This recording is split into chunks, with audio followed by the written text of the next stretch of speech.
When the power disappeared each night, it shaped the way children moved through their homes. The light from bulbs was gone, and with it, the usual sense of security. Play became quieter. Movements became more careful. Children did not run through rooms or shout across hallways.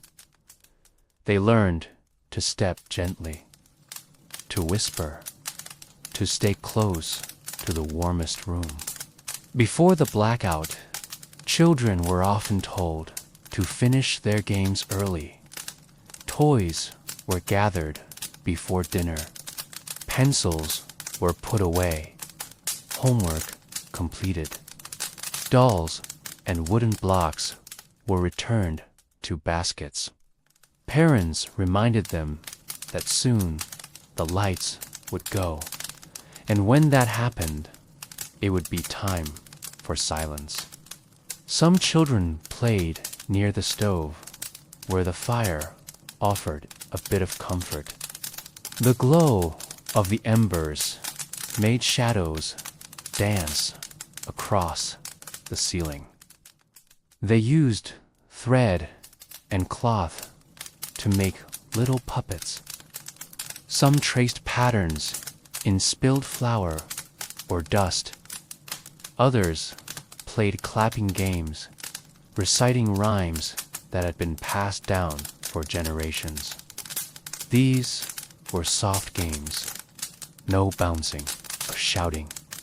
If they had books, they were sometimes read aloud by an older sibling or parent. The book was held close to the candle. Pages curled slightly from the warmth. Eyes squinted in the uneven light. Stories were often known by heartfolk tales, legends, old village stories. Many didn't need to see the pages at all. They listened, imagined, saw the stories in their minds. Some children invented their own games. They made up riddles or quiet songs. They played pretend with spoons and clothespins. They gave names to shadows. Sometimes those shadows frightened them. A coat hanging on a door could look like a figure. A stack of firewood became a crouching animal. But the fear was often unspoken. Children learned not to say they were scared. They simply moved closer to the fire. In cities, when apartment buildings lost power, staircases became places of echo. Children were warned not to wander. If one did, he or she would sometimes return, quickly face pale, breathing fast, saying nothing. They were told not to be foolish, but others understood. Fear was common, even if it wasn't discussed. Darkness is heavy when it is full. The absence of electricity made that darkness feel alive. It moved in corners. It held silence. Children who had once been brave in daylight now reached four hands, pulled blankets up to their ears, or asked to sleep near the fire. Even bedtime routines changed. Baths were taken earlier. Hair was combed before the sun disappeared. Pajamas were often warmed near the stove, then quickly slipped on. Teeth were brushed in cold water if the power had already gone. The mirror reflected only the flicker of a flame. No light over the sink. No fan to dry the steam. Just shadows. stories at bedtime became more important. Some parents told the same one each night. Others made up simple tales that ended softly. No loud endings, no surprising twists, just gentle rhythms and familiar endings. Some children fell asleep during the story. Others listened with eyes wide open. Beds were cold, especially in winter. In some homes, multiple children shared one bed, lying shoulder to shoulder under thick blankets. Their breath made small clouds in the cold air. Socks were sometimes worn to sleep. Scarves wrapped around heads. The fire's warmth only reached so far. The rest of the house remained still and chilled. Children sometimes talked to one another in whispers after the adults were quiet. They shared thoughts, small ones, about things they had seen, or strange dreams, or sounds from outside. Sometimes they asked questions. Why does the light go away? Why are we the only ones in the dark? Why does no one talk about it? These were questions with no easy answers. Adults explained what they could, but most simply said, "This is how things are." Children accepted it, but they noticed more than they let on. Outside, other children lived the same way. If one looked out the window, they might see no light in any other home. Just the sky, maybe stars, maybe nothing. The blackout made everyone equal in darkness. But it didn't make everyone feel safe. In some families, children learned to help. They lit candles, swept ashes, held the matches. They felt important. They moved with purpose. Helping made the darkness easier. It gave them a job, a role, something to do while waiting for sleep. Dreams also changed. Of bright rooms, of glowing objects. They sometimes spoke in their sleep, reaching out, eyes closed.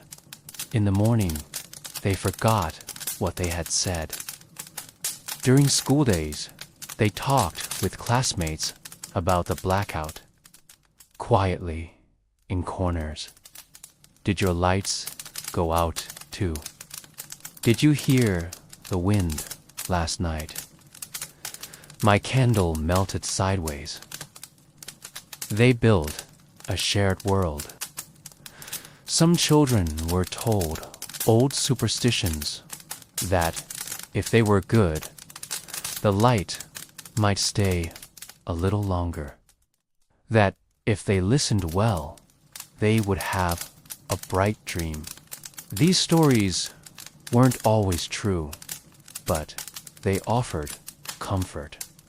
A little thread of control in a time with few choices. The blackout was not always frightening. For some, it was peaceful. It brought closeness. Families sat together longer. There were fewer distractions. No buzzing machines. Just the soft hum of fire and breath. And in that quiet, children sometimes felt a sense of calm they did not understand. As the years passed, children grew older. They remember those nights, not with anger, but with detail. The smell of wax, the softness of a wool blanket, the pattern of the shadows, the shape of the night. When the power was cut each night, food had to be prepared differently. People could not rely on the usual conveniences. There were no microwave ovens, no electric stoves, no kitchen lights above the table. Everything had to be done by daylight or by the slow, flickering light of a candle. Meals were often prepared earlier in the afternoon. The cutting, boiling, and frying were done before the sun began to lower. Many homes used gas stoves or wood-burning ovens. Water was heated in metal pots. Vegetables were peeled and chopped quickly. The sound of the knife against the board was clear and soft, without the hum of any machines around. Because refrigeration was unreliable, many ingredients were stored differently. Potatoes and onions were kept in cool corners or root cellars. Bread was made in large quantities and stored in cloth sacks. Cheese was wrapped in waxed cloth. Jars of preserved fruit pickles, fruit compote, tomato paste lined the shelves. These jars were opened carefully. The sound of the lid breaking its seal was familiar. In cities, families often planned the same meals again and again. Cabbage stew, polenta with cheese, lentil soup, boiled eggs, bread with jam. In winter, warm soups were common. In summer, cold meals were eaten more often. Food was simple. It had to be. Ingredients were limited, and nothing could be wasted. Dinner was usually served early, before the blackout. Tables were set quickly, sometimes with chipped dishes, sometimes with mismatched spoons. It didn't matter. People ate by the stove or by the window, wherever the light was better. Children were told to eat quickly, just in case the lights went before they finished. When the blackout came during the meal, people adjusted. A candle was brought to the center of the table. Shadows flickered on faces and plates. Soup looked different in candlelight. Steam curled upward, then vanished into the dark ceiling. Bread looked like stone. Cheese glowed pale yellow. Conversations during dinner were quieter. People didn't want to shout across the table. They leaned in, spoke softly, laughed when the candle flickered too hard. Sometimes a spoon was dropped, and no one could find it. A child might eat with fingers instead. It was not proper, but it was understood. In some homes, meals were eaten in silence. Pay not because of sadness, but because of habit. Eating was a time to conserve warmth and light. A bowl of warm food, hands wrapped around it, steam rising into a face. These small things gave comfort. After eating, plates were rinsed in a basin. The water was warmed earlier, still slightly hot. There was no light in the sink area, so people worked slowly. They washed dishes by touch, one plate at a time. The clink of porcelain, the dip of cloth into water, the soft tap as items were stacked to dry. In rural areas, the process was even quieter. Water was fetched from wells, carried in heavy buckets, poured into pots over fires. Everything took longer. Everything was done with care. The meal itself became a central event of the evening. Not rushed, not background. It was a full part of life. Sometimes meals were shared between neighbors. If someone had more potatoes, they gave some away. If someone had just baked bread, they offered a loaf. These exchanges were done in daylight. But sometimes a knock at the door came just after the lights went out. A soft voice, a wrapped parcel, a whispered thanks. Food moved quietly between hands. Candles were often reused. After dinner, wax was poured into old jars, bits of string placed in the center. These handmade candles burned unevenly, but they gave enough light for washing, reading, or just sitting in the dim. In some homes, the family sat together after dinner, sipping something warm. Tea made from dried linden flowers, water with lemon peel, milk warmed over the fire. The cups were held close to the chest. The warmth traveled slowly through cold fingers. Children sometimes licked their bowls. Adults said nothing. There was no waste. Crumbs were swept into a hand, not onto the floor.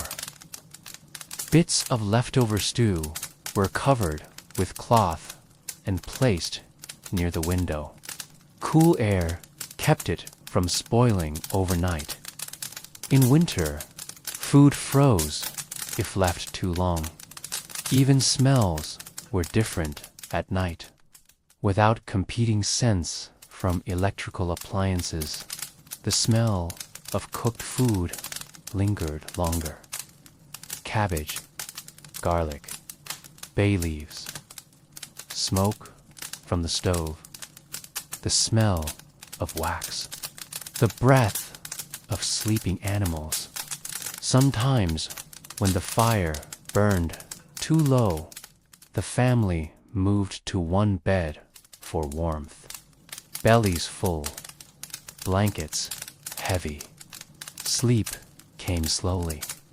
And before that sleep, the taste of warm bread still lingered.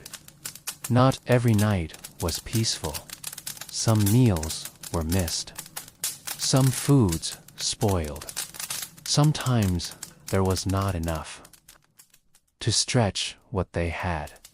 To eat with gratitude and without noise. And over time, eating in the dark became something people understood. A habit, a memory, a rhythm that did not need power, only warmth and patience. When the power disappeared each evening, the work around the house did not stop, simply changed. In Romanian homes, both in cities and villages, chores were guided by daylight.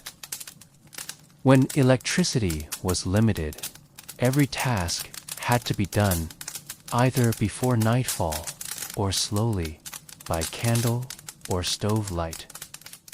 Laundry was always planned for the early part of the day. Washing machines, when available, were used only when the power was expected to last. Many homes had none. So clothes were washed by hand in basins or tubs scrubbed with coarse soap, then rinsed with buckets of water heated on the stove. In the cities, water might still run from the tap, but it was often cold and limited. People learned to save water from earlier hours in large plastic jugs or enamel pots.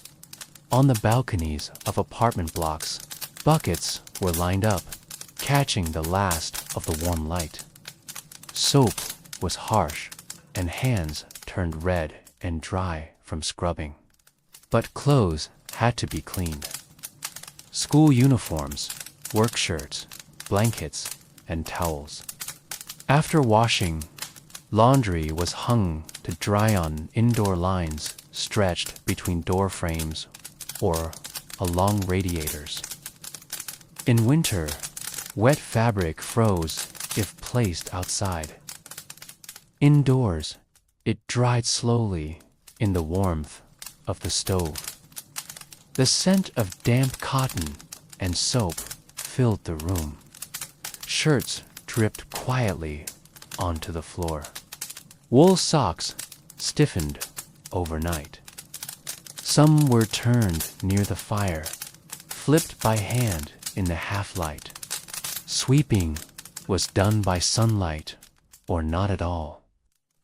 Without strong electric lighting, people learned to feel dirt with their feet. The broom's sound was louder at night.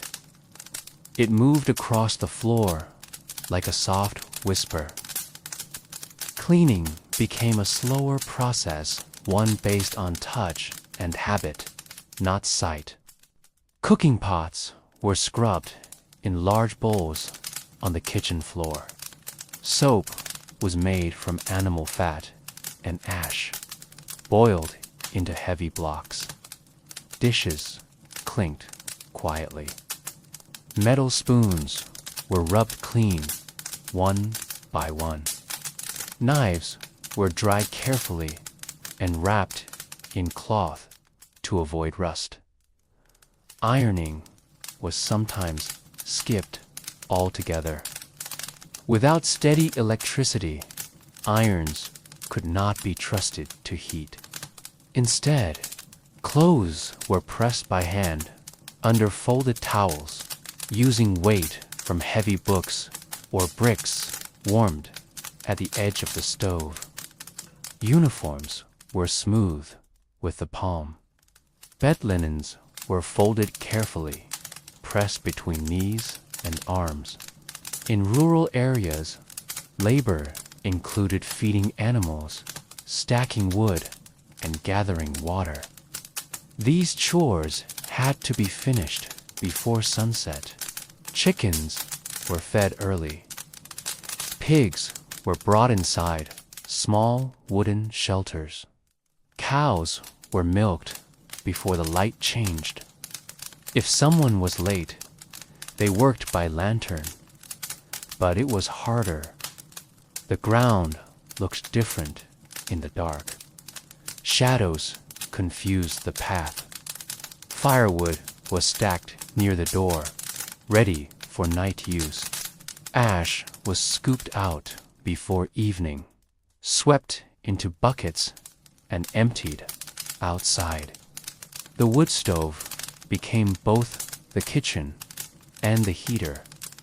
It was cleaned in the afternoon, filled again before bed. The rhythm of burning was constant. Crackle, glow, heat, repeat.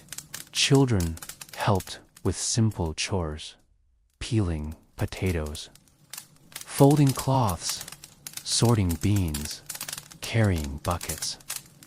Their hands were small, but quick. The adults taught them how to save time before the light disappeared, to prepare everything, to put things back, to remember where candles were stored, to avoid wasting matches. In apartment buildings, the stairwells were cleaned by turns. A schedule was posted on the wall written by hand. Each family had a week. They swept the stairs, washed the railing, dusted the mailboxes. But when the lights were out, these tasks were often delayed. Some brought flashlights. Others cleaned in the late morning when light came through the narrow window at the top. Repairs were done slowly. Sewing was done by hand. Buttons reattached under soft light. Thread chosen by touch. Mending socks, stitching seams, patching elbows. Needles glinted briefly in candlelight. Mistakes were common, but people accepted imperfection. They had no choice. Tools were used sparingly. Hammers, saws, pliers, all stored carefully, used when light was enough to avoid injury. Nails were counted one by one.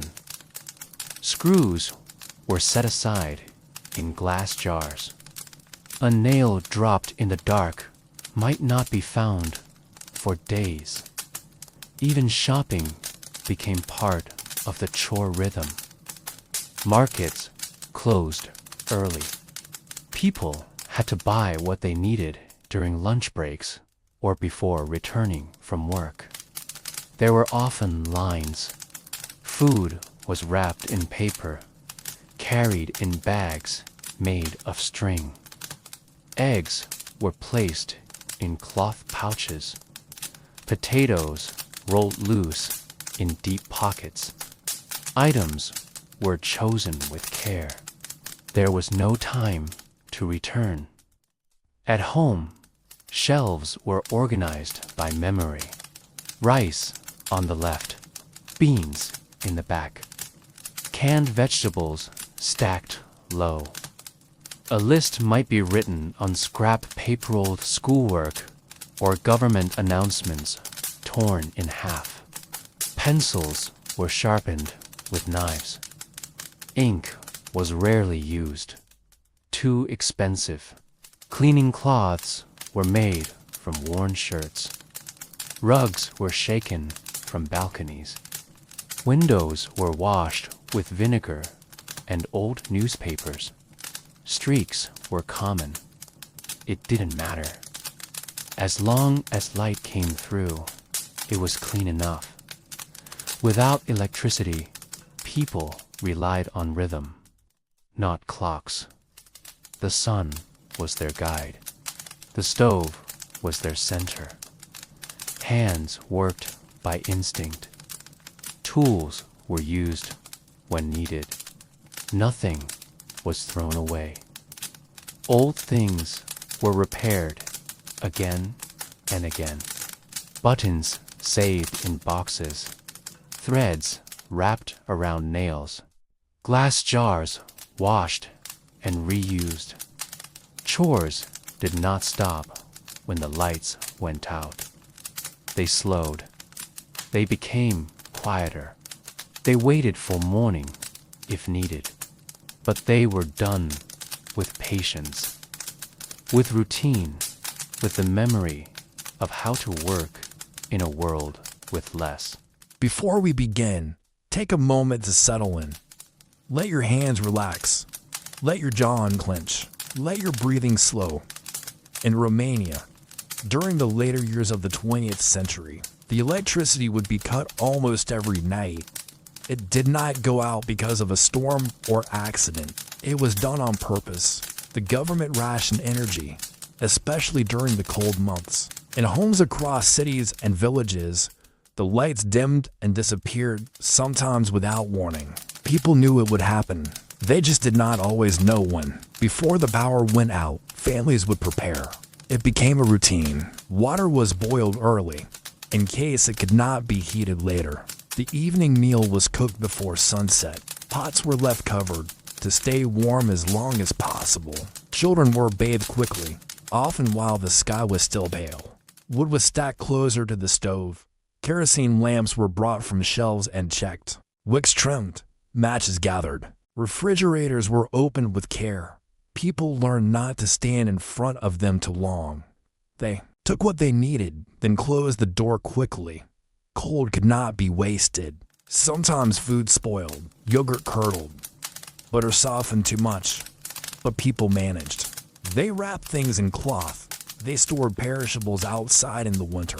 Candles were kept in drawers. Some families used short candles, fragments melted together from older ones. Others had long tapers. That flickered for hours. The flames were small, but they gave enough light to see a bowl of soup, to wash dishes, to brush hair slowly in front of a mirror. The light moved gently, making walls ripple. People learned to move slowly, to avoid casting too many shadows. Some had oil lamps. These gave off more warmth than candles, but they also smelled more. The scent of kerosene soaked into the air, into fabric, into hair.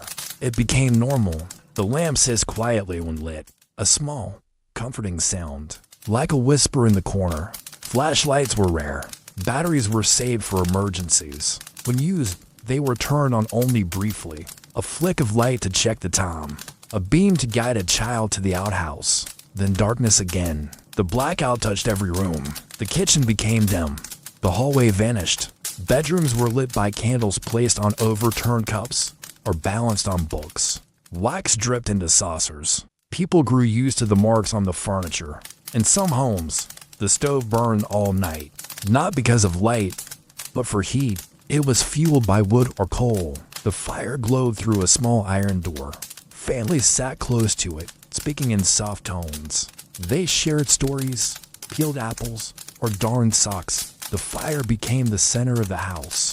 The television, when working, was already limited to only 2 hours a day, and mostly government news. But when the power went out, the screen went dark and stayed dark.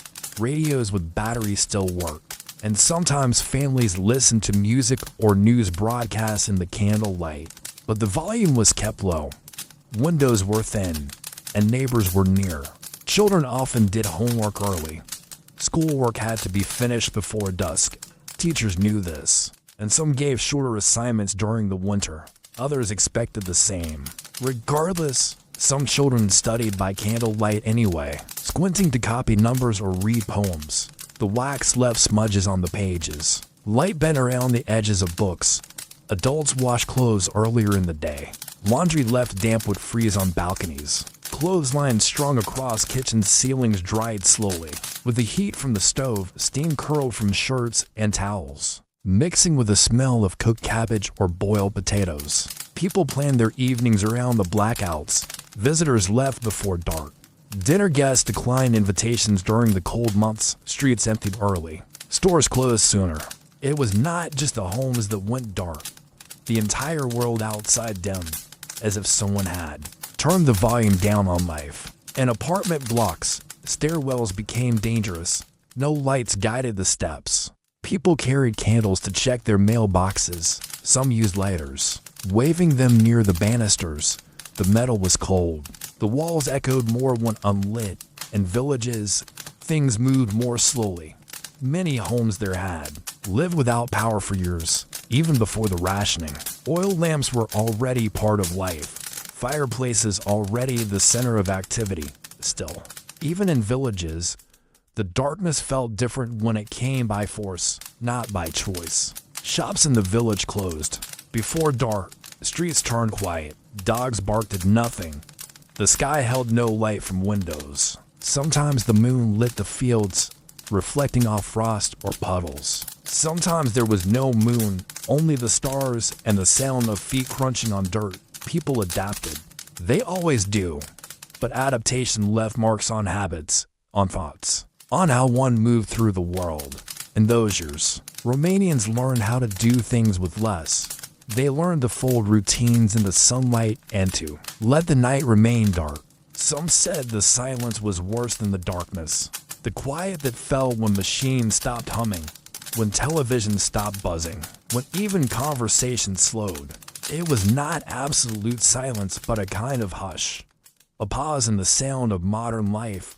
Some found it peaceful, others found it heavy. And so the evenings passed, not in panic, but in stillness. A room with soft light, a stove with slow heat, a bowl of bread and beans, a blanket folded neatly on a chair. These were the ordinary details of nights without power, and they were remembered not for their suffering but for their slowness.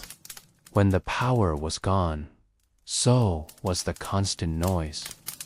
In homes across Romania, silence became more than just the absence of sound. It became a texture, a presence. Without electricity, rooms stopped humming. Machines no longer ticked. The refrigerator no longer buzzed. Radios, when off, stayed silent. Televisions, already limited, showed nothing once the current vanished. The world became quieter, and people had to live with that quiet. It wasn't absolute silence. There were always small sounds. A log shifting in the stove. Water dripping from a pan. The creak of wooden floors. But these were natural sounds, soft, irregular, and easy to ignore.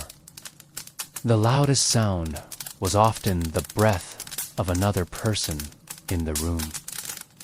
In cities, the silence felt unusual.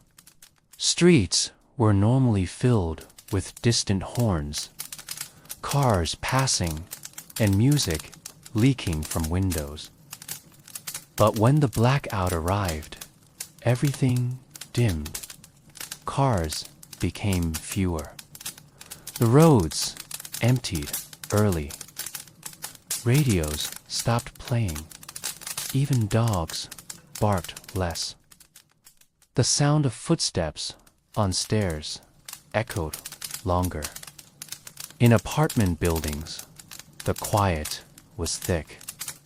Walls were thin, and without TVs or electric noise, every movement became noticeable.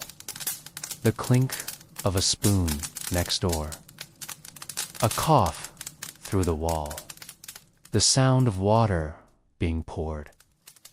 Families spoke more softly, not to disturb. Doors were closed more gently.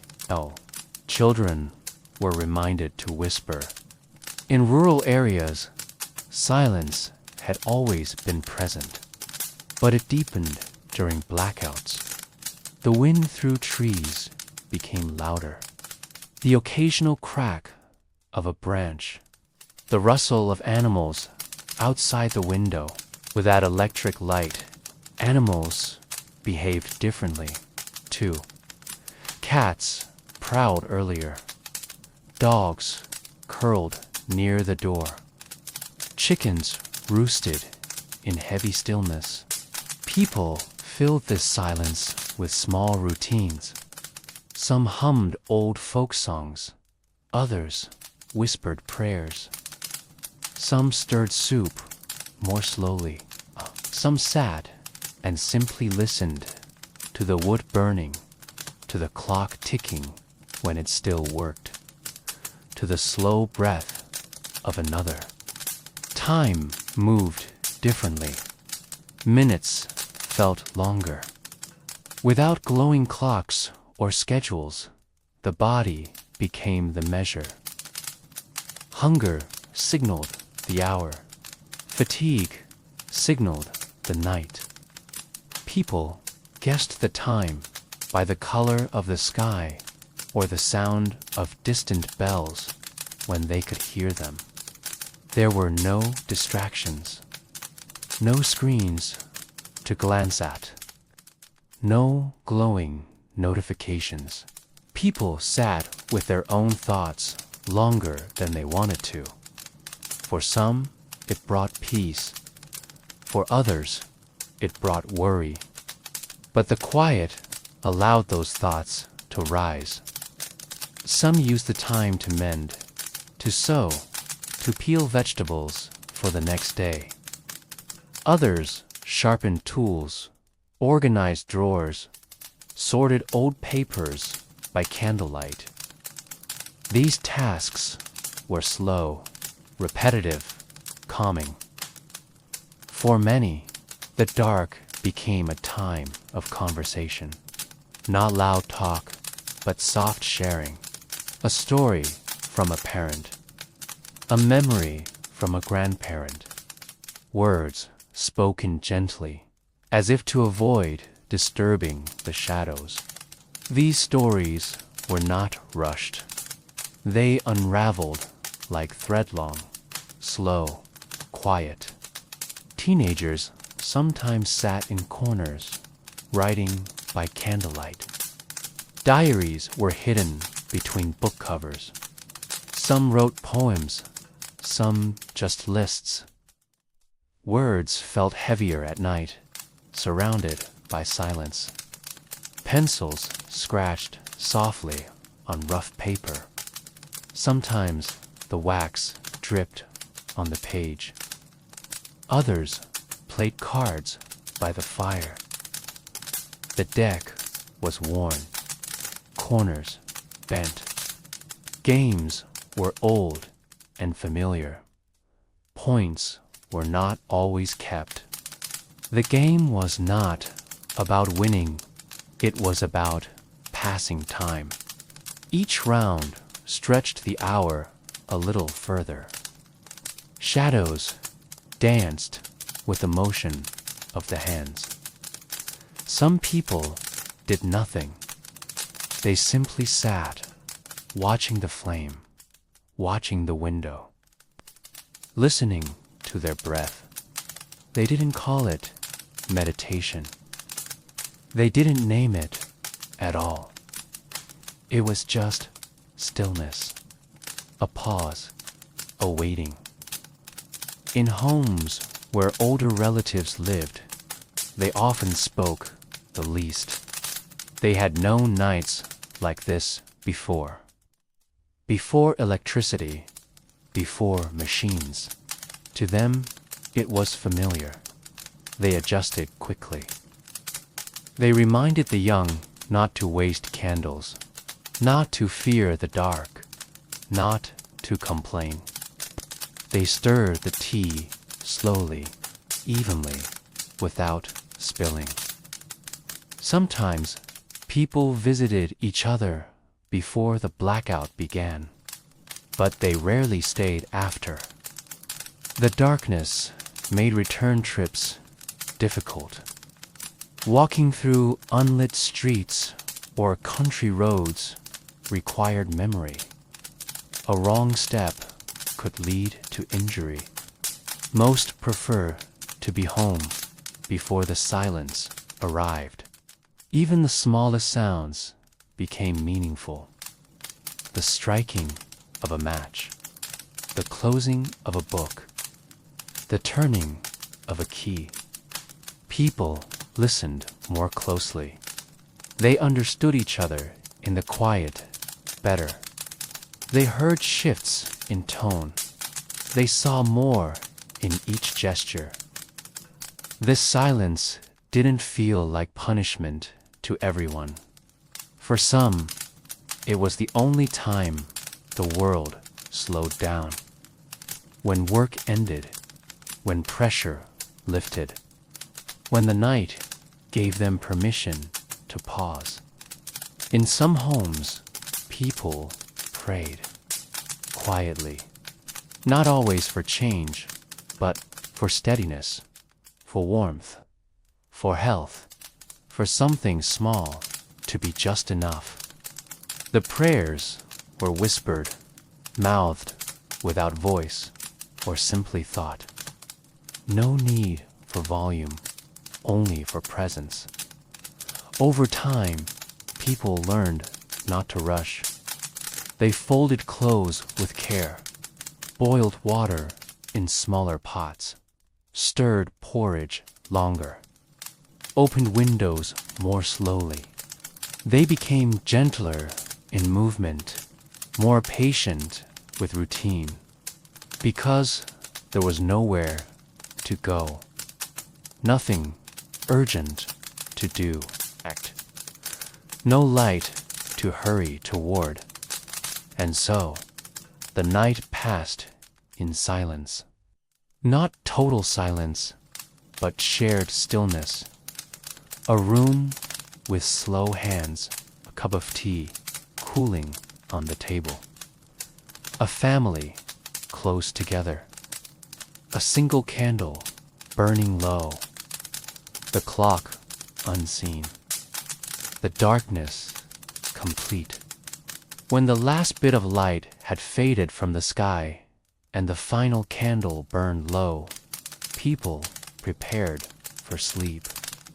Without electricity, the night arrived fully. It settled into rooms and hallways.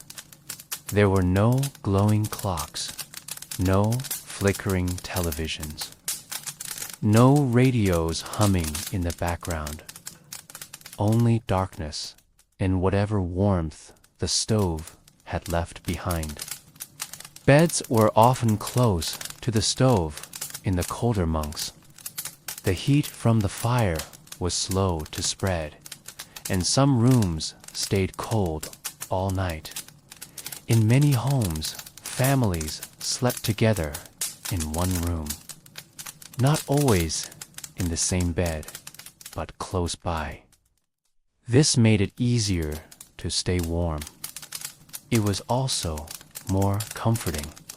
Before sleep, there were small routines. Thick socks were put on, scarves tied around heads, blankets shaken out. In some places, people warmed bricks or stones by the fire and wrapped them in cloth. These were placed at the foot of the bed to keep toes from freezing. Children often curled up together, backs touching under heavy quilts filled with wool or feathers. There was little talking once everyone lay down. Voices sounded louder in the dark. The fire made a soft cracking sound, but it grew quieter as the embers settled. The room filled with the sounds of breath deep, slow, steady. Once sleep came, there was only that. Some beds were made of wood. They creaked when someone turned over. Others were just mattresses on the floor, covered with folded blankets and layers of old cloth. The sheets were cold at first. People slid in carefully, pulling the covers up to their noses. The warmth came slowly, body heat spreading beneath the fabric. Pillows were often stuffed with straw or wool. They were firm, not soft like modern ones, but they were familiar. They smelled of the house of smoke. Some people kept a handkerchief under the pillow or a rosary nearby. These small items gave comfort. For many, sleep came quickly. The day had been long, the darkness complete. There was nothing to stay awake for. No bright lights, no noise, no reason to move. The body, wrapped in stillness, gave in to the heaviness of the night. In winter, the cold made sleep harder. Noses stayed cold. Fingers stiffened. People shifted to find the warmest spot. Sometimes they whispered complaints, then fell silent again. Some would wake in the middle of the night to feed the stove just enough wood to keep the chill away. The sound of the door opening, a log being placed, the scrape of metal. Then the glow would return for a little while. In villages, roosters sometimes crowed before dawn. The sound came too early. People stirred, but did not rise. They waited for the real morning, for the light that came with purpose. Until then, the bed remained a warm cave in a cold world. Mosquitoes came in summer, without fans or screens. Windows were left open to let air in. But bugs found their way to people, lit coils, hung cloth over their beds, or slept under thin sheets. The heat made it harder to sleep. Bodies stuck to the fabric. Sweat dried slowly. Still, the night was quiet. Of open fields, of windows filled with sun. Others dreamed of voices, of laughter, of things lost. Dreams felt closer, as if the darkness allowed them to float more freely. Some people talked in their sleep. Some turned. Some stayed still as stone. Outside, the world slept too. Streets were empty. No engines. No footsteps. The wind moved through trees. Dogs barked once, then stopped. Everything felt held, as if the entire country was taking a single long breath, waiting for morning. Children were usually the first to fall asleep. Their breathing softened, their hands relaxed. They dreamed without memory. Grown-ups took longer. They lay awake, thinking of the next day, of chores, of food, of what needed to be done before the next blackout. But even they eventually gave in. The stillness became too heavy to resist. Some people kept a candle nearby, unlit, in case of need. Others placed a bucket of water close to the stove, just in case something sparked. Safety became part of the ritual. Nothing was left burning. Matches were stored carefully. Windows closed if it rained. Doors locked. Waking during the night was different in this world. There was no switch to flip, no hallway light. If someone needed to get up, they moved slowly, felt their way, used a candle only if necessary. Shadows became companions. The dark was not feared, it was known. In the morning, the world returned slowly. The stove was restarted. Ash emptied. Water boiled. But in the hours between, the house was only sleep. No distractions, no light, just warmth, cold, breath, and the softness of nothing to do. Sleep in a powerless world was not always restful, but it was honest. It came from tiredness, not habit. It came from darkness, not routine. In the hours between sunset and sleep, Romanian families found ways to spend time together without the presence of electric light or modern distraction. With the power cut, there was no television screen glowing in the corner. No music drifting from speakers, no ticking timers or ringing devices. Just the slow movement of time and the gentle togetherness that came from necessity. Evenings became quieter. The room was usually lit by a single candle or a lamp placed at the center. The shadows stretched and softened, curling around furniture and feet. In this space, families gathered. They sat on chairs, on stools, on the edge of the bed, some on the floor with blankets wrapped around their shoulders. The night brought them closer. Conversation was simple. People did not speak loudly. Voices were lowered, not by rule, but by the nature of the dark. They spoke of the dev, what had been done, of what needed to be done tomorrow. Children listened. Parents explained. Plans were made with care and without rush. There was no background noise to compete with, so every word seemed to matter more. Old stories were told, not the kind read from books, but the kind passed down.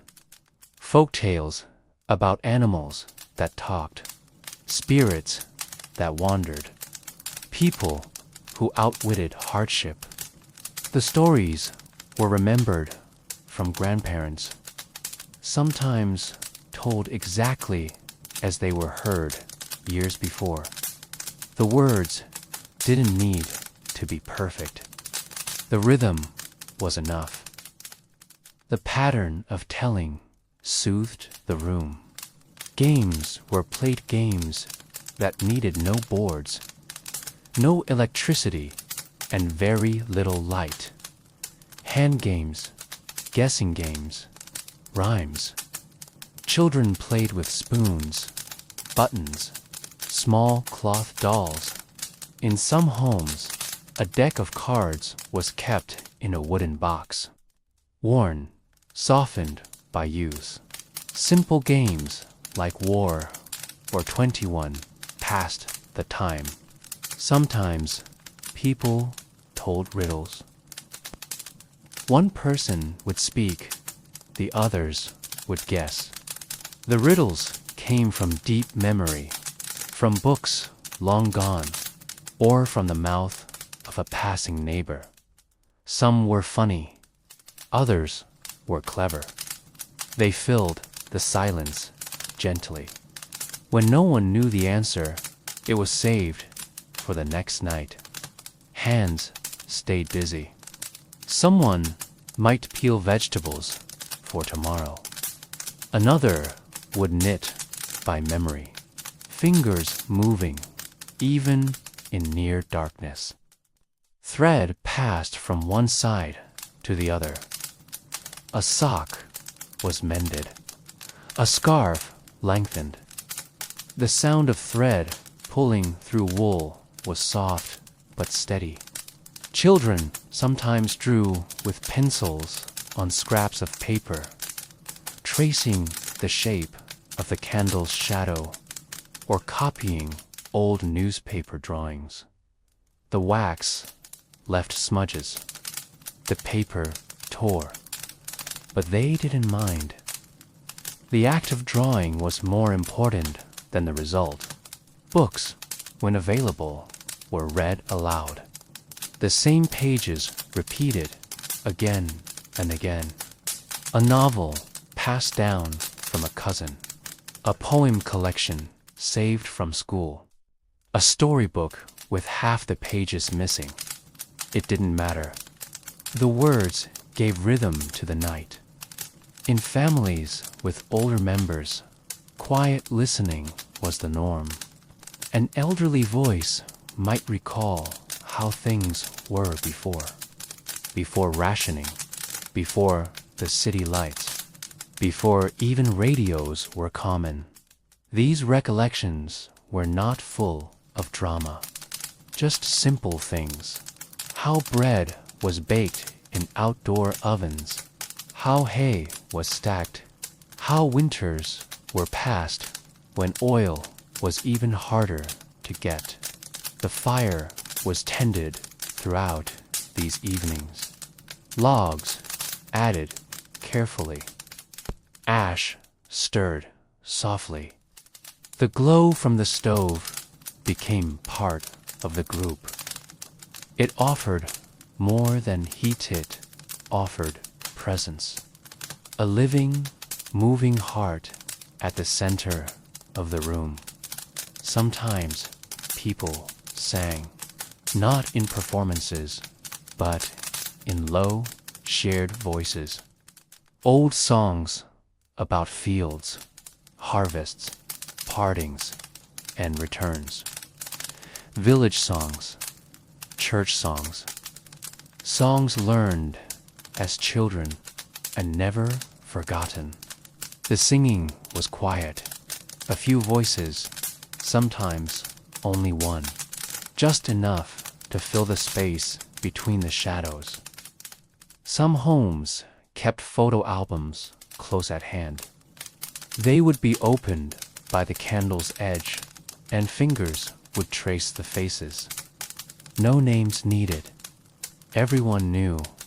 Grandfathers in stiff suits, mothers as young girls, cousins in white shirts. The photographs were yellowed, curling at the edges, but still held stories that needed no retelling. Time passed slowly, but it did pass. In the dark, the difference between 1 hour and the next was barely felt. There were no clocks on the wall, no alarms set. People watched the candle shrink. The shadows moved slightly. The fire began to lower. These were the measures of time. Not all evenings were filled with activity. Some passed in stillness. People simply sat, one knitting, one rubbing tired hands, one dozing quietly. A baby rocked gently. The room breathed as one. This shared quiet did not feel like boredom. It felt like something softer, something safe. In cities, this kind of evening togetherness was more rare in earlier times. People had grown used to noise, to motion, but the blackouts changed that cue. With no distractions, even urban families began to sit together again. Neighbors might knock on doors, asking for matches or to borrow salt, and stay for a short visit. Just a few minutes to speak, to be near others. In villages, such evenings were always part of life. Blackouts only reminded them of what had always been: shared bread, shared space, shared time. And so the night went on. Games ended. Stories slowed. The last bit of soup was sipped. The candle's pool of wax deepened. And each person made their quiet way to bed, carrying with them not noise or light, but closeness. The comfort of time spent not alone. For children, the nightly blackouts became part of what it meant to grow up. At first, they noticed the absence of things. The light that disappeared. The screen that turned black. The fan that stopped moving. But over time, the darkness itself became something normal, something expected. For many, it was not strange. It was simply the way things were. The evening routine often began with a quiet warning: the lights will go soon. At this signal, children learned to hurry. Homework had to be finished early. Books returned to school bags. Shoes placed by the door. Pencils put away. They moved faster without being told twice, because they understood what came next.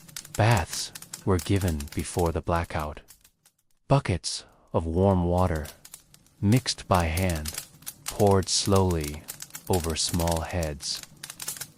Towels were warmed by the stove. Soap was simple and stung the eyes. The floor got wet. The air was humid, but the bath was quick. A race against the coming dark. Once the lights went, shadows took over. For young children, this brought fear. Hallways seemed longer. Furniture looked different. Coats, hanging near doors, became strange shapes. Eyes searched corners for movement that wasn't there. But the presence of others' parents, siblings, neighbors made the fear fade. Slowly, night by night, they learned that the dark itself did not harm. Candlelight became familiar. Children watched the flame flicker, fascinated by its glow. Some were allowed to hold the match when lighting it, their hands guided. The ritual became exciting, a small task they could manage, an act of independence. Careful, not too close, adults would say. The warning repeated every evening. Bedtime stories changed. Without a light to read by, books were closed. Instead, stories were told from memory. Tales of forest animals, of hidden treasure, of clever peasants. Stories repeated often enough that children could whisper the next line. Sometimes, a grandparent told the same story every week. The comfort was in the repetition. Games were invented that required no materials. Guessing games, clapping patterns, whispered questions. Children lay in bed, eyes open, speaking into the dark. They created rules, changed them, then forgot them. A single game could last a whole evening. The fun was in the playing, not the winning. For children in apartments, stairwells were exciting places during blackouts. With no lights, they became secret passageways. A group of cousins might sneak out and climb to the rooftop, just to look at the stars, just to see how far the darkness went. If caught, they were scolded, but not harshly. Their curiosity was understood. Village children had the fields. Even if they couldn't wander far at night, they watched the darkness gather outside. From a window or the back step, they listened to crickets. They guessed which animal made which sound. In summer, fireflies danced at the edges of yards. Children chased them with jars, their laughter low, careful not to be too loud. Sleep was a process. Some children resisted it, others slipped into it without effort. The lack of noise helped. So did the warmth of others in the bed. Brothers and sisters shared blankets, legs tangled. Someone kicked, someone turned. But the closeness was part of the ritual. Not all children liked the blackouts. Some felt restless. They missed cartoons. They wanted more light. They didn't understand why the electricity stopped. Parents gave different answers. To save power, to help the country. Because it's not our turn tonight. The children listened, nodded, and didn't fully understand. At school, children talked about the blackout hours. Our light went out at 6. Ours stayed until 7. My father said, next week we'll get a few hours more. They compared like it was a game. They bragged if they had one more candle than their neighbor. They traded matches like cards. They drew pictures in school, houses with glowing windows, fire stoves with big flames, families sitting in circles. The drawings were filled with candles, stars, and sometimes imagined lamps that never went out. Their art told what words did not. Older children adapted faster. They helped fetch water, stack wood, boil milk. They read schoolwork before dark. They learned to plan.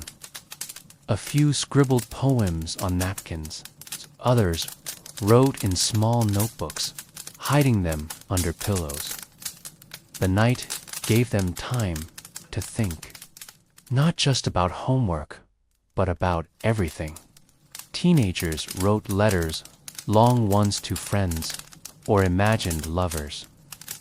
They copied lyrics from songs they heard once on the radio. They practiced handwriting. They stared at the ceiling, thinking of life beyond the blackout. But even they grew used to it. The dark became part of the silence they needed. For all children, the darkness shaped memory. Years later, they would recall the glow of the fire, the crack of the wood, the slow rhythm of a parent's voice telling an old story. They would remember peeling potatoes by candlelight, falling asleep to the whisper of prayers, waking in the middle of the night and finding the house still and safe. They would remember the night not as something frightening, but as something shared. In every home, behind the quiet movements and whispered conversations, there were feelings that lived silently in the hearts of adults. The darkness was not only a matter of routine, shaped the inner world, too. Over time, the blackout hours became more than just the absence of light. They became a mirror to the quiet endurance of daily life. Fatigue was always present, not dramatic, not shouted, but steady. The kind of tiredness that sat in the shoulders, in the way someone stirred their tea or folded a towel. Working all day, preparing dinner early, managing chores by fading light, all of it took energy. By the time the candles were lit, many adults had already given most of what they had. The emotional strain was not always visible. People carried it quietly. Mothers worried if the soup would last 2 more days.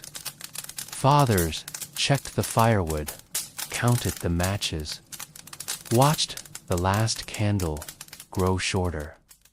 These worries didn't stop life. They were woven into it. There was a sense of control in small things. The tablecloth laid out before dark. The pot boiled in time. The water filled in jugs, just in case. These small actions gave a kind of peace. If they could not control the blackout, they could at least be ready for it. Some evenings, the silence brought reflection, not always peaceful. In the dim light, thoughts wandered.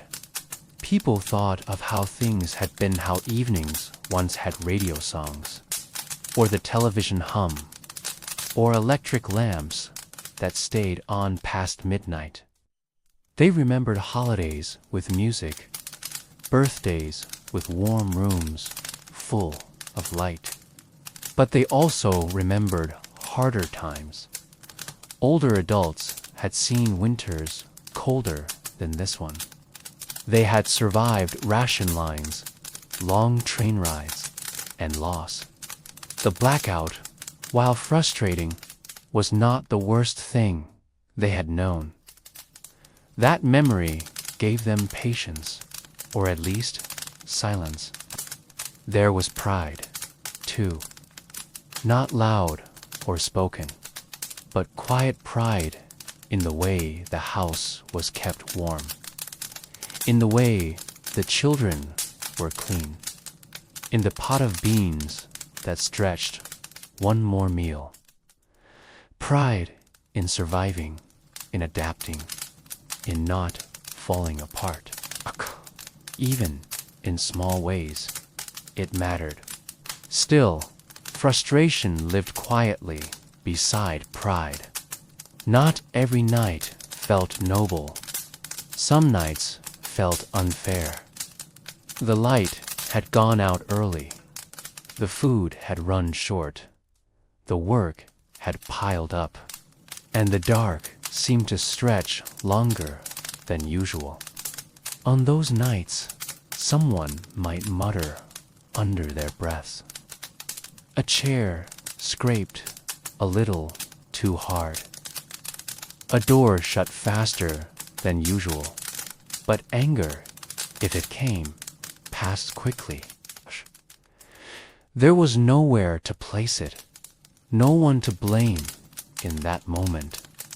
And besides, there was wood to carry, or a baby to put to sleep, or potatoes to mash by candlelight. Life did not pause for frustration. In couples, there were quiet moments, not always affectionate, but steady. One handed a bowl to the other. One lit the candle while the other stirred the pot. Words were not always needed. They moved around each other in the dark, like dancers in slow motion, knowing where the other would step. Some evenings brought laughter, the kind that comes from the smallest thing, a dropped spoon, a child's question, a mistake in a card game. In the dark, laughter sounded louder. It reminded people that even now there was room for joy. But there were also tears, not loud, not often. But some nights, someone turned away to wipe their face with their sleeve. Worry for the future, the weight of too many quiet nights, the feeling that things might not change. These feelings did not come every night, but when they did, the dark held them gently. No one had to ask. Some adults leaned on faith. They prayed by the fire, not always aloud, sometimes just silently while washing a cup or closing a window. The prayer was not long. A few words, a thought, a hope. It was enough. There was also gratitude, though it did not always come easily, but it was there. In the way someone looked at a child sleeping warm under a blanket. In the way a neighbor shared a candle stub. In the way the house stayed dry during a storm.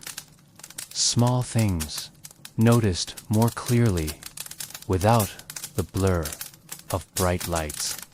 As the blackout hours passed, many adults learned to settle into stillness. The mind stopped racing. The hands stopped working. There was nothing more to do until morning. In that stillness, there was space to breathe, to let the silence wrap around the body like a soft shawl. These emotions, quiet, layered, slow-shaped the night as much as any object in the room. A pot, a chair, a coat on a hook. They were present, even if unspoken. And so the hours moved, as they always did, one breath after another. One thought folded into the next. A night not filled with action, but with being, with managing, with enduring, gently. Once dinner was finished and the dishes washed in silence, the household slowly turned toward the next day. Even in the dim light, preparations had to be made. The blackout hours weren't just for resting, they were for thinking ahead. With no electricity, mornings needed to begin with everything in place. So each night, under the flicker of a single candle or the fading warmth of the stove, quiet hands moved with purpose. Clothes for the next day were folded and set aside. School uniforms, work shirts, aprons all laid carefully on the edge of a bed or hung over a chair. Buttons were checked, laces untangled. If a sock needed mending, someone might try to fix it by touch, threading the needle by candlelight. The stitches weren't always perfect, but the effort mattered more than the result. Lunches were packed ahead of time. In rural areas, slices of bread were wrapped in cloth. A few cubes of cheese, a small onion, maybe a boiled egg. Not much, but it had to be enough. In towns, people packed leftovers into small jars, rice with beans, a bit of stew, a spoon tucked into the bundle. These parcels were placed in bags near the door, ready for early footsteps. Shoes were lined up quietly. They were wiped clean of mud if needed, using an old rag dipped in warm water. In winter, boots were checked for cracks. Wet shoes were stuffed with paper and placed near the stove. No one wanted to start the day with cold feet. Children's books were stacked neatly, pencils sharpened, notebooks closed with care. Even the smallest tasks were done with slow attention. In the quiet, there was no rush, just soft movements, one after another. The flickering light didn't allow for much detail, so people did their best with what they had. Water was filled into pitchers. If the well was far, someone had fetched it earlier.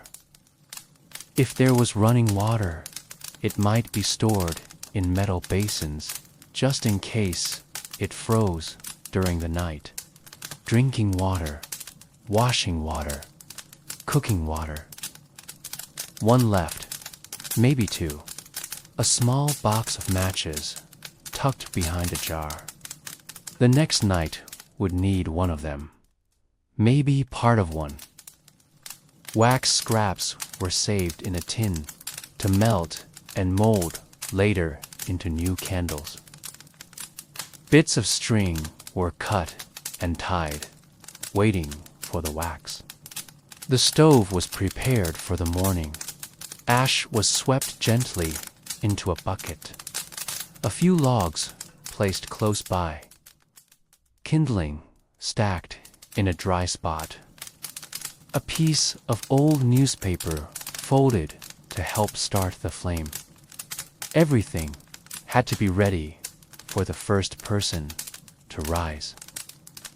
Some families had routines so practiced they moved without speaking. A glance, a shared understanding. One folded the laundry. Another wiped the table. A child brushed crumbs into a tin to feed chickens the next day. These tasks were not burdens. They were just part of the flow. The kitchen table was cleared. The bread knife wiped. A single cup set aside for the morning's tea or milk. The cupboard doors were closed softly, not slammed, not rushed, just enough pressure to click into place. Adults might sit for a moment before bed, reviewing the day in their heads. Had enough been done? Was there enough flour left for tomorrow? Did the potatoes look like they would last until Friday? Quiet questions asked only in the mind. The answers would come in the morning, but the asking happened now in the glow of the last light. Evening chores extended outside, too. In the countryside, someone stepped into the cold to check on animals. Was the goat barn door shut tightly? Did the water trough freeze? Chickens counted silently. 1, 2, 3, 4, all there. The steps home were slow, deliberate. The frost glittered underfoot. The door creaked open. The warmth inside weighted like an old coat. Tools were returned to their places. An axe leaned against the woodpile. A hoe back to its hook. Someone might rub oil onto a blade before bed. A ritual, a moment of quiet care. The house was not spotless, but it was tended. Every object had a place. Not always the same place, but a place known by the people who lived there. A candle stub on the windowsill. A scarf hung by the stove. A book closed with a dried leaf tucked inside. Sometimes plans were whispered aloud. I'll rise early to knead the dough. You take the pail in the morning. Don't forget to bring the eggs in before noon. These plans were soft promises, not written down, just spoken and remembered. And if something couldn't be done that night, if the socks weren't dry, or the butter had run out, it was accepted. There was only so much light, only so much time. The next day would have to carry the rest. With everything in its place, the final flame might be blown out. A gentle puff of breath, a curl of smoke. Or maybe the candle was left to burn until the end, the last glow lighting the ceiling. People slipped into bed with a quiet comfort that the next day had already begun to take shape. In the dark, things felt finished. The house was not silent because it was empty, but because it had done enough. The tasks were small, the gestures quiet, but each one held the shape of care, the rhythm of readiness. Even with the routine of darkness each night, Sundays still felt different. Special days were marked not by electric decorations or grand changes, but by the smallest shifts in rhythm, in mood, in what people wore or how they moved. The power cuts still came, same as every other evening. But something about Sundays made people notice the dark in a different way. It was not just about preparing or enduring. It was about finding space for something softer. In most towns and villages, Sunday began earlier and slower. There was no work to rush toward, no school bags to pack. People moved gently, not lazily, but with less pressure. The stove was lit, as always, but the coffee stayed on it longer. The bread was sliced more carefully. Children lingered at the table, dipping pieces into tea or warm milk. The room felt warmer, even if the temperature was the same. For those who attended church, the blackout shaped preparations in quiet ways. Clothes were laid out the night before, ironed if possible, brushed if not. Shoes were cleaned with a rag and placed near the stove to dry. Scarves were folded neatly. Gloves matched with care.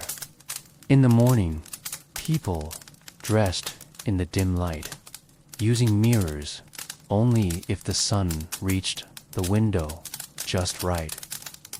Churches were often unheated, but people went anyway.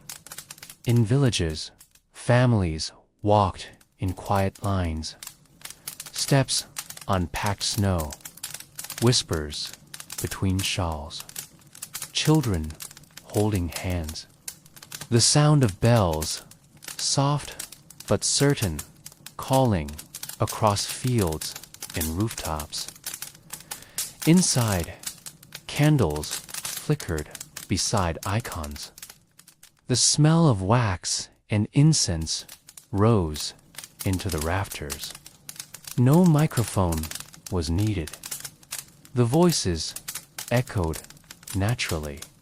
Some listened, some prayed, some simply sat, letting the stillness of the space wrap around them. At home, Sundays meant special food, even if it wasn't more. A soup with more seasoning, a dessert made with leftover jam, polenta cooked slower, topped with a fried egg. Nothing fancy, but carefully made. The effort mattered. The smell filled the room long before the plate reached the table. Children noticed. Adults noticed more. Blackouts didn't stop people from celebrating. If it was a name day, a birthday, or a holiday, people found ways. A few extra candles were lit, a better tablecloth used.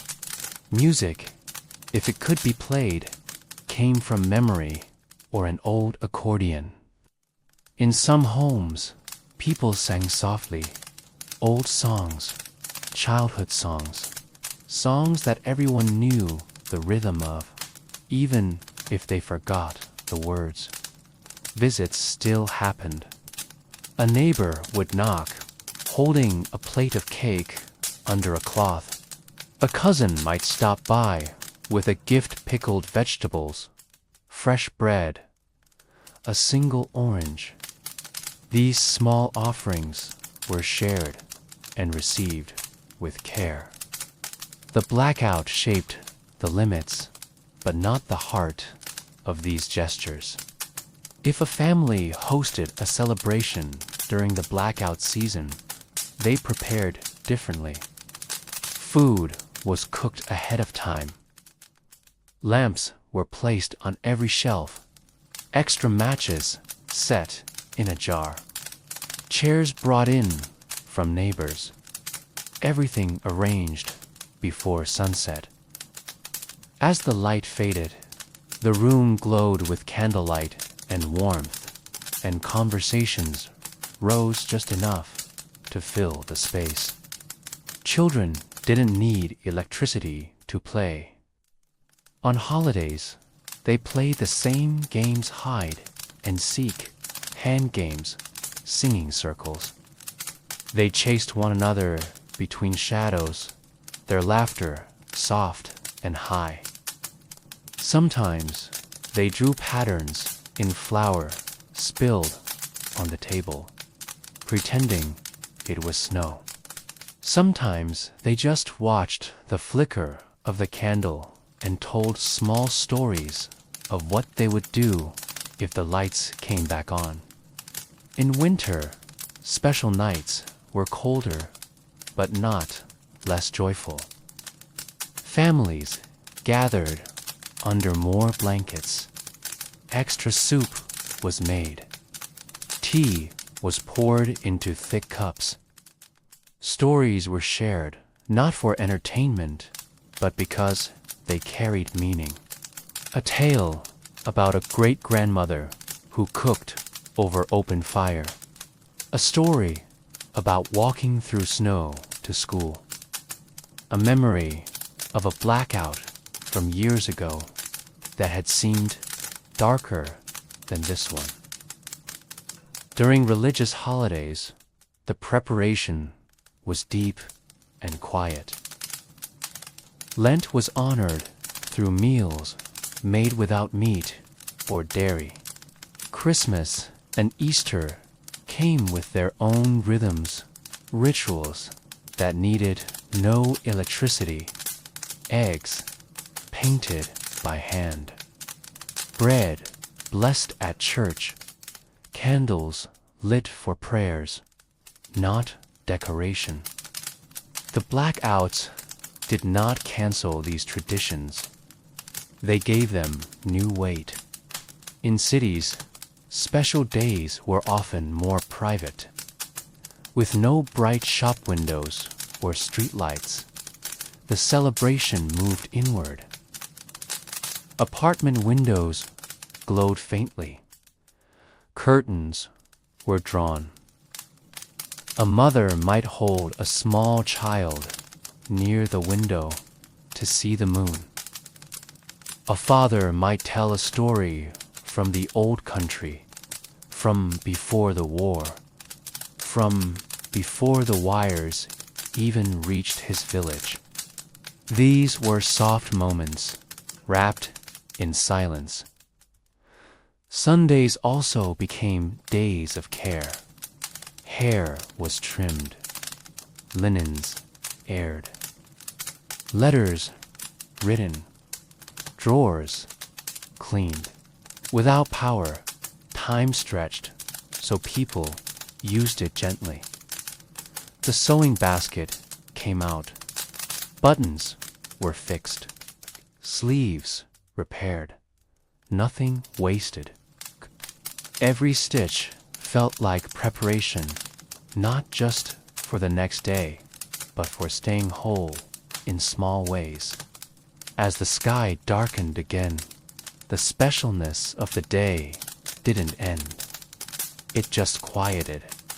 The evening meal was eaten slowly. Candles burned lower. The fire was fed one last log. People sat together longer, not talking as much, but not wanting to separate just yet.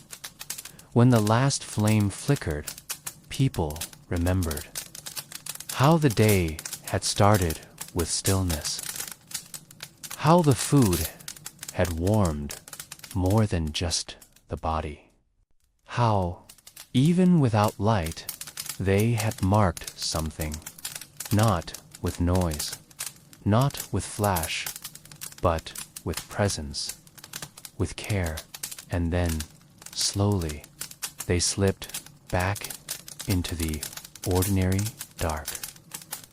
The same as every other night, but carrying a softness that only special days could leave behind. When the power was cut each night, something else quietly lit up something older than electricity. In every neighborhood, every building, every village, people began to lean into one another, not with noise or ceremony, but with small, thoughtful gestures. These acts of quiet help were rarely announced. They didn't need to be. It began with simple things. A knock at the door just before the blackout. Do you need more candles? No big words, just a soft exchange. A signal that no one was left alone with the dark. In apartment blocks, neighbors listened for each other. When someone didn't appear in the hallway or hadn't fetched water that day, another would check in. I was just passing by, they might say. But it was more than passing. It was making sure. An extra bowl of soup might be left outside a door, covered with a plate. A note scribbled on recycled paper, still warm. In villages, sharing was a way of life, even before the power cuts. But the blackouts made it deeper. One family had flour, another had oil. Someone traded eggs for wood. No one kept count. These small barters were woven into the rhythm of the night. A bundle of kindling at a gate. A jar of preserved cherries offered just because. Elders received special care. Teenagers stopped by to light their candles. A younger neighbor brought in firewood. Doors were checked twice. Boots dusted clean. The elders rarely asked, but everyone watched. A missing window light meant something. Someone would quietly ask around until they knew all was well. Children learned this system by watching. They saw their parents fold an extra slice of bread into a cloth and say, "Take this to Auntie across the road." Or they walked with their siblings to return a borrowed pot, carrying it like treasure. These were small rituals of care that taught responsibility without explanation. Times, someone who rarely spoke might offer something unexpected. A man known for silence shared a jar of pickled cabbage. A woman who never left her home handed out a bag of sugar cubes wrapped in cloth. The blackout softened boundaries. It made things feel closer, more human. In the markets, before sunset, people exchanged not just goods, but news. I heard the power may return earlier this week. The woman down the street needs more candles. These pieces of information moved like thread, stitching the community together. Not everyone had a radio. Not everyone could read the latest notice. But everyone talked, and everyone listened. Help wasn't always about objects. Sometimes it came in presence. Sitting beside someone whose husband worked away, spending a few extra minutes at the gate just to share a laugh. In the dark, company meant more. It filled a space that electricity once did. In many places, food was stretched for more than one table. A mother ladled extra broth into a second pot and said, "This is for Anna's family." Bread was sliced a little thinner, so it could be shared wider. No one made announcements. The help was given as if it had always been planned. During sickness, the help deepened. Medicines were offered from cabinets, blankets brought from closets. If someone couldn't cook, a neighbor would send porridge or warm tea. Children were watched while parents rested. Someone might fetch a doctor or simply sit beside a patient through the night, holding their hand in the glow of a small oil lamp.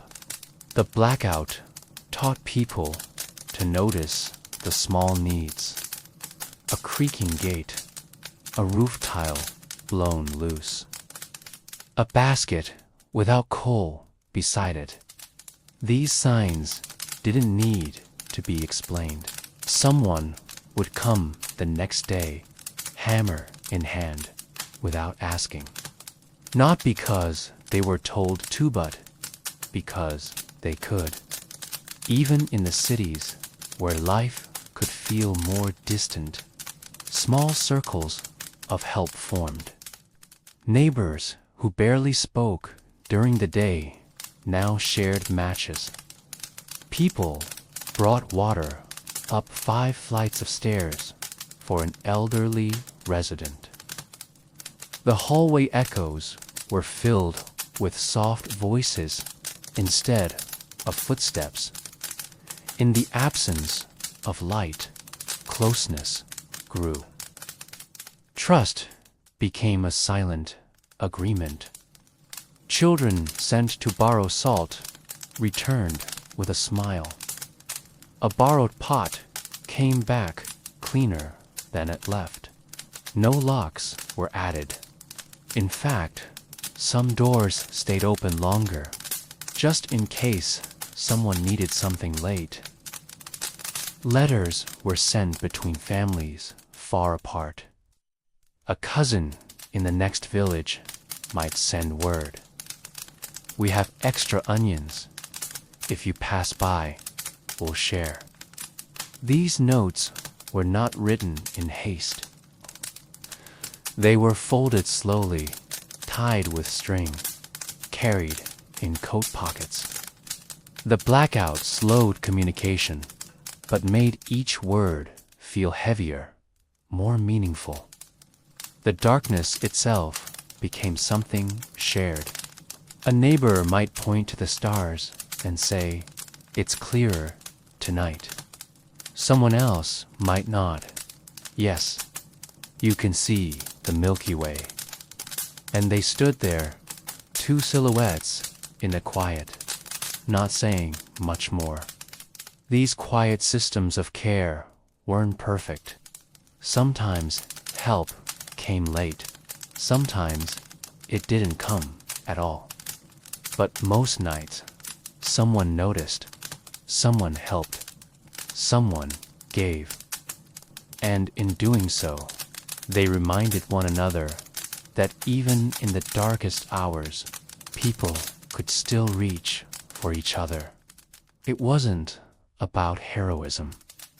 It was about attention, about being present, about answering need with whatever could be spared, even if it was only a listening ear or a shared bench on a cold step.